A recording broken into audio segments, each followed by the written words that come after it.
Sampurasun, assalamualaikum warahmatullahi wabarakatuh. Para wargi Dongsun TV, wilujeng patepang deui, wilujeng gabung deui di channel Dongsun TV. Dongeng Sunda anu biasa nyarengan ngahibur para wargi sadayana. Dina waktos ayeuna aya hiji dongeng anu judulna Nu Jarajan Ti Peuting, karya Epi Sulastri. Ieu dongeng parantos dimuat dina majalah Mangle nomor 2807.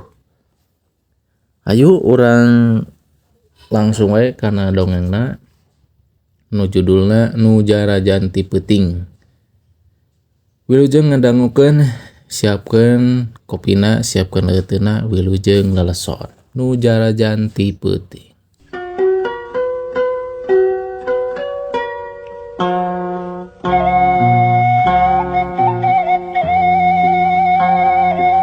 Panon poe geus tunggang gunung, basabah awong lempang mapai lembur Cimamut.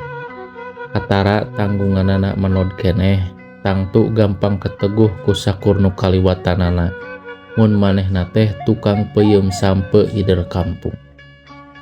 Sapasang tolombong nu diais ku salang make rancatan, ambeupeun sampe ngahiliwiran seungit meleber. Ngan bae nu nanggungna kacirina bangun limpe. Pantes kituna oge sabab anjog kalebah dinya daganganna ukur payu sababaraha kilo.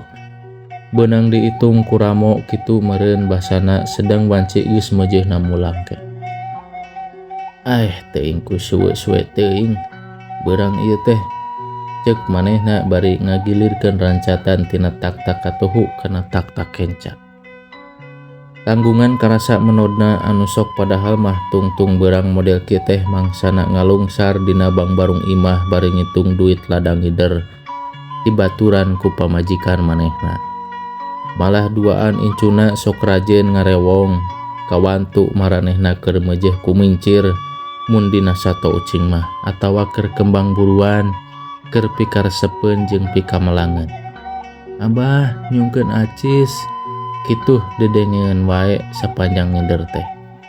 Lantaran inget kana kewajiban neangan kipayah, manehna rumangkog dek buru-buru balik teh.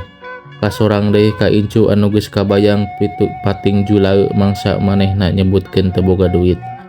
Leuwih hariwang deui mah kanini maranehanana sasat nu jadi pamajikan anu geus mimiti ropoh.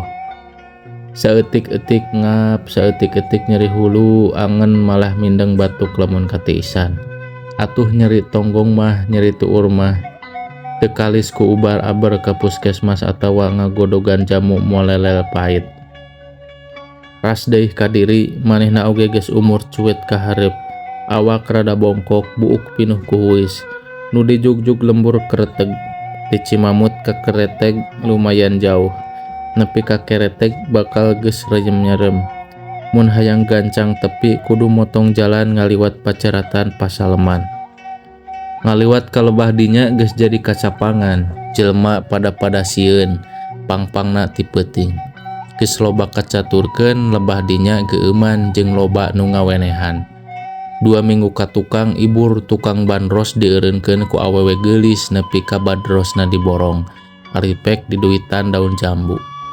Katambah deui ku caritaan Mang Mirta sawaktu manehna dicegat ku oray kobra. Kelirna hideung melas panonna kahurung nepi karek ngegel sagala. Untung cenah we dewek ngaberetek lumpat, jalma nu ngadenge caritaan beuki nambahan kasieun. Tapi pikeun Bah Awong mah lain halangan. Beh dinya mah manehna leumpangna teu bisa gancang. Sabab kaayaan poek merdong, cahaya bulan kahalangan ku mega hideung siga rek sabreg-bregen rek hujan. Teu nolih kacape sabab manehna mah paninggalna kajauhna boga harepan peuyeum nu diiderkeun bakal laris di lembur Kereteg. Lebah tanjakan aya nu ngageroan sorana semong irung. Reg eureun heula leumpangna. Direret ku Bah Awong, breh teh aya lalaki pantaran budakna nu cikal sigana. Ngajengjen pipireun pasaran. Sumuhun kulan. Peryogi sabaraha kilo peuyeumna mun? Cek Bah Awong bari ngarandeg. Atoh pisan ku teu pupuguh aya nu nanya oge. bari singnya anak oge keur manehna mah teu wawuh sema sakali teh nu nanya teh. Moal bah ngan bisi rek dibajongkeun mah tuh sampeurkeun we lembur peuntas di ditu tuh. Kebeneran di lembur eta mah raresepeun ku peuyeum geura cenah cek nu ngajanteng teh semu ngosom sorana teh. Bah Awong ngabolaikeun tujuanana manehna teu ngangkekeun deui ngabengkot ka palebah nu dituduhan. Aing teh can nganuhunkeun bari dek nanyakeun ngaran lembuna teh naon nya. Cenah cek nu tadi panggih mah bakal manggihan 2-3 lengkah tanjakan nu netek jalan nu dituduhan geus kaliwatan ngan wae basa ngalir ka tukang kalebah gaduh ronda geus taya sasaha. Tangtungan tengah tubuh dihorudum sarung bodas kuleuheu teh teu kalangkang-kalangkangna acan. Jeung bet nyelengseng ambe minyak kolonyo baur jeung hiliwir peuyeum dina tanggungan manehna. Teu mikir itu ini pokona bahana bebeunangan duit loba da cenah deuk aya nu ngaborong peuyeumna. Ngabengkot mentang nyusur jalan blos weh kahiji berak bareng jeung beli barengan ku miripisna hujan. Keblus ka pelemburan hitungan manehanana mah tapi anu sok padahal dina saincak-incak tanah bara alias tanah mati. Teh sing aya lembur malahan mah maju ngidul teh beras ka pajaratan gede. Tapi da pikiran kadinya mah kontan ngeles ku kabong broy pipatieun lumayan jeung pangbagia anu diimah. Piraku teu jali gerah incu-incu aing. Piraku teu atoh nini barudak samangsa aing ngagembol bati peuyeum. Ngadadak nahnai jeung hanaang. Manehna beuki ngarepan lengkah maksud rek muru warung. Susuganan nyondong di sajol manehna. Piraku ona moyah geus narutup. Kitu cek dina pikiran manehna. Kuliwed mani calomrek imah panggung sababaraha gunduk ukur di caangan lampu cempor nu ngadaraplok dina bilik tepas. Asa imah-imah bareto kitu mungguhing tetenjoan manehna. Mang, pangnimbangkeun 2 kilo. Ujug-ujug aya nu nyelengkeung harus tibeh gigir. Cag tanggungan torojol anu pesena col-col nojosan peuyeum terus dikilo guriwel dibungkus. Ilahar ku daun waru dilapis kertas koran. Song mikeun duitna rek cengkat jol deui aya nu meuli. Song peuyeum mikeun duitna kitu jeung kitu meunang sababaraha jirangan mah. Cag deui kana tanggungan regeuyeng weh ngidul. Mang antosan prayogi peuyeumna 10 kilo mah. Cenah cek sora becrek hareupeun. Trojol nini-nini nu ludang lading beungeutna teuing dipupur apu, teuing ditamblogan tepung tarigu, teuing wedak sari pohaci. Song peuyeum guriwel duitna leos weh.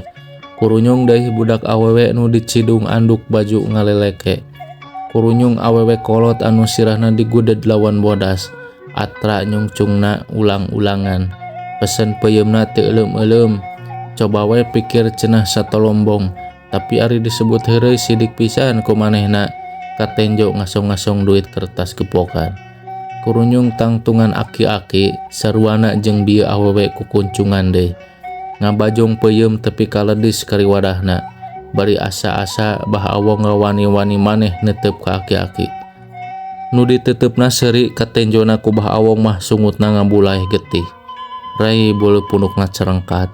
Awakna ngeleper barang kitu teh bah Awong teh sirikna lumpat teu malire deui kanu seuri. Gura-giru ngagulungkeun salang jeung tolombongna maksud murtajug susugana nimu. Tina hanteuna oge cek pipikiran manehna dek neangan tempat merenah saker ngarereb heula sajongjongan. Kuk kahiji wangun saung sisi gawir leutik lakadalah aya tempat keur ngareureuh ya. Lumayan keur ngalempengkeun cangkeng kitu geurentes batin manehna. Bakating kulungse can kaburu sampurasun jeung muka pantos saung manehna kaburu kapulesan dina tepasna.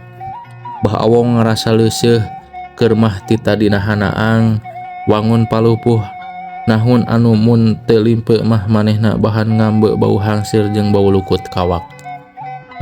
Mang, gugah. Sada nu ngaguyah-guyah nong toreng dina ceuli manehna. Berai beunta bari jeung asa cepel oge.